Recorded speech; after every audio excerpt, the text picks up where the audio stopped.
Quisiera comenzar por recordar el significado que tenía el arte para los griegos.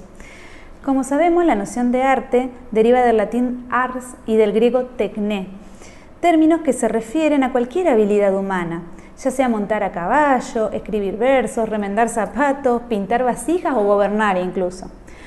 Las palabras tekné y ars aluden antes que nada a la capacidad humana de hacer y ejecutar algo con destreza. De este modo, las sociedades premodernas no existía una diferenciación entre arte y artesanía. De hecho, en muchas sociedades no occidentales y en la Europa hasta el siglo XVII, el arte estaba directamente relacionado con la práctica de rituales, como las pinturas rupestres y las danzas, o para proteger el cuerpo, como la pintura y el adorno corporal, respondiendo así a fines utilitarios y a la satisfacción de necesidades colectivas y religiosas. Tanto el concepto de arte como el de artista fueron construidos con base a la perspectiva occidentalizada de la cultura, y con ellos viene la noción de genialidad e individualismo a la hora de concebir la creación de una obra de arte. Un autor que ha trabajado el nacimiento de la noción de arte, que es Larry Skinner, indica que esta noción se consolidó en los siglos XVII y XVIII a partir del surgimiento de las academias de dibujo, pintura, escultura y arquitectura en Europa y del surgimiento de museos a partir de colecciones privadas, y estas colecciones eran de objetos exóticos en general.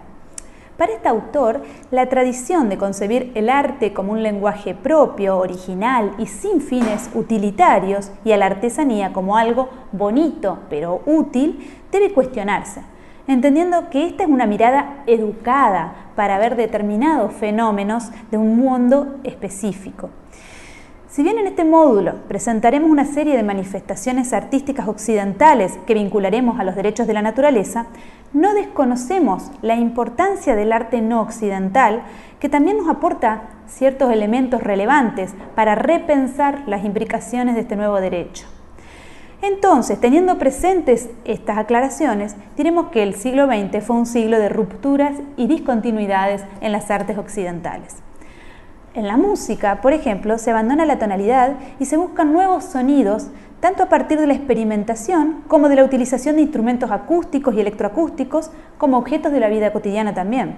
Por ejemplo, el autor György Ligeti, del cual vamos a escuchar un fragmento de una de sus obras, definía su música diciendo de la misma: no es purista, está contaminada por una cantidad increíble de asociaciones, ya que pienso mucho de manera sinestésica.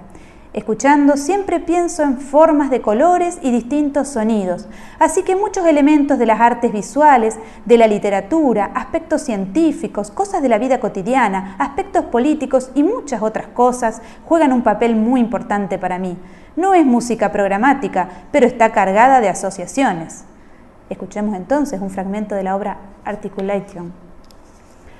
La musicalización del cine también formó parte de las nuevas manifestaciones de este arte. Por ejemplo, en la película de Disney Pocahontas de 1995 se describe, recordemos, el encuentro entre la hija del gran jefe de los Powhatan y el marinero inglés John Smith. Este film se estrenó a pocos años del aniversario de la conquista de América y presenta un relato basado en una historia real, aunque muy distorsionada. En la película, la protagonista parece tener poderes chamánicos, ya que es capaz de comulgar con la naturaleza, hablar con los espíritus, empatizar con los animales y entender lenguas desconocidas. En este contexto, la banda sonora de la película, Colores en el viento, Pocahontas, en esta banda sonora, presenta una mirada alternativa acerca de la naturaleza, los animales y la tierra. En primer lugar, invita a Smith a escuchar para conocer una realidad diferente, lo cual nos remite a esa aspiración de la música del siglo XX de búsqueda constante de sonidos originales y ruptura con la tradición. En la letra propiamente cuestiona el modo de apropiación de los colonizadores, mostrando que la naturaleza está viva, tiene un alma y es un ser. Esto es acompañado musicalmente con la intervención de las flautas sobre el final de esta frase y fotográficamente con una bandada de pájaros que emergen en la escena y dan énfasis a la misma. Por su parte, la arquitectura comienza el proceso de utilización de nuevos materiales industriales, de construcción en altura y de abandono de la ornamentación en pos de una arquitectura funcional. Así, uno de los principales principios de la escuela de Bauhaus, una de las más relevantes escuelas de arquitectura del siglo XX, era la forma sigue a la función, buscando una unión entre el uso y la estética. En Argentina, el arquitecto Amancio Williams construyó en la década del 40 la Casa del Puente, un encargo para su padre, quien quería un lugar para tocar el piano y descansar. En vez de crear un parque en la casa, hizo una casa extraordinaria en función de este ambiente natural. Williams pensó en una vivienda de tipología lineal que hace referencia a la casa chorizo. Elevó la planta principal a la altura de la copa de los árboles y, claro, construyó el arco, el puente que cruza el arroyo, como motivo principal para que la casa se incorporase a la naturaleza de manera no intrusiva. Continuando con las reflexiones que esbozó al inicio la profesora Lebrán, a continuación vamos a intentar hacer una serie de reflexiones en torno a la relación entre arte y derechos de la naturaleza. A partir de allí, y sobre todo recuperando algunos de los conceptos esbozados por la profesora precedentemente, vamos a trabajar a partir de una idea que es muy importante para estos estudios y que proviene fundamentalmente de la reflexión en torno al arte.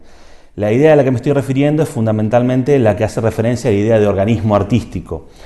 El organismo artístico fue pensado o reflexionado en algún momento por Umberto Eco, filósofo italiano, recientemente fallecido, que apuntaba fundamentalmente a hablar de la idea de la recuperación de la obra de arte en el contexto social, político, cultural en el que emerge.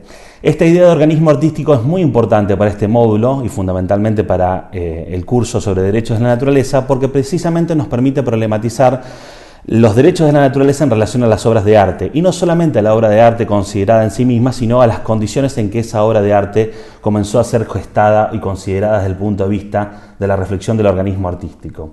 En este sentido, la intersección entre derecho, literatura y cine es una intersección muy importante que no solamente tiene que ser pensada desde el punto de vista vehiculario. En ese sentido también nos interesa reflexionar en el contexto de la educación jurídica, no solamente pensando o considerando la obra de arte como un instrumento al servicio de una estrategia pedagógica.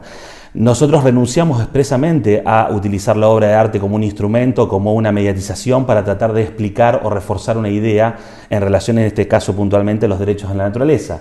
Tratamos incluso, por el contrario, hacer una serie de consideraciones sobre cómo la obra de arte puede ser considerada como un fin en sí mismo y cómo puede no necesariamente estar al servicio de esta ideología de la subordinación pedagógica.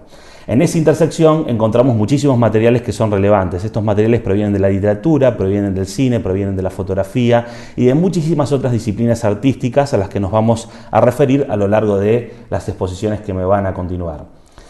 En relación puntualmente a todo lo que tiene que ver con la intersección entre educación estética o educación estético-jurídica, que es un poco lo que nos proponemos hacer en este módulo, planteamos una complejización y un enriquecimiento de todo lo que tiene que ver con los materiales de lecturas. Nosotros tenemos materiales de lectura esencialmente plásticos, los materiales jurídicos, los textos jurídicos, las normas, los manuales de estudio e incluso la jurisprudencia pueden ser considerados como materiales de estudio.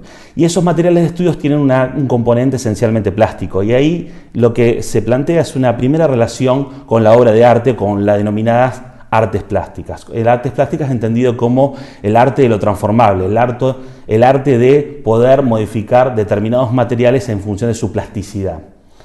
En ese sentido, algunas obras de arte que puntualmente vamos a utilizar para reflexionar sobre la cuestión de los derechos de la naturaleza nos remiten a dos campos concretos, por lo menos en algunos que vamos a explorar a continuación, que son el cine y la literatura. A continuación, muy brevemente intentaremos recuperar algunas reflexiones en la intersección de la relación entre estética y naturaleza que proviene fundamentalmente del campo filosófico. En ese sentido, recuperamos la idea de la caja de herramientas y de las concepciones transdisciplinarias para tratar de nutrirnos y tratar de explorar otro tipo de discursos que hayan explorado un poco la relación, por lo menos inicialmente, en la intersección entre estética y naturaleza. Para eso elegimos tres autores, que son autores alemanes del campo de la filosofía, decía, que van a plantear una dicotomía muy puntual y muy centrada en relación a la cuestión de la naturaleza y a la filosofía del arte o a la producción del campo artístico. Esa dicotomía es una profundización de otras dicotomías que provienen del discurso filosófico ilustrado, fundamentalmente del filosófico político, filosófico moral, incluso filosófico jurídico, que plantean claramente una separación entre naturaleza y derecho, entre naturaleza y cultura. Y por supuesto, la separación entre estética y naturaleza es una profundización de ello en el campo de la reflexión sobre la teoría estética.